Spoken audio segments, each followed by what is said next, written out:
నేనే పద్ధతి మార్చాలి. That accident proved a point. నా అవసరం అన్నీ మర్చిపోయిన నా కూతురి కన్నా ఆ జ్ఞాపకాలతో బతుకుతున్న వాడికి నా మనవరాలికి ఉందనిపించింది. అందుకే వెళ్ళిపోయాను. వాడితో ఉన్నాను. మా ఏ కండిషన్ కోసం వాడు అటెండ్ చేయని సెమినార్ లేదు, కలవని డాక్టర్స్ లేరు.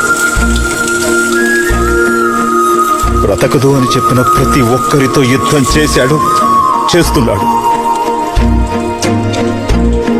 నేను కోరుకోకుండానే దొరికిన కొడుకు వాడు. యష్నా చుట్టూ నువ్వు కట్టిన ఈ గాజు మెడల్ని కూల్చాలంటే వాడికొక క్షణం పట్టదు. కానీ ఆ పని వాడు చేయడు. ఎక్కడో వాడికి వాడి కూతురి కన్నా నీ కూతురంటేనే కొంచెం కొంచెం ప్రేమ ఎక్కువ ఉంది. అది బాధ మోయాల్సి వచ్చిన ప్రతిసారి తన జ్ఞాపకాలను మూటగట్టుకుని దూరంగా వెళ్ళిపోతున్నాడు.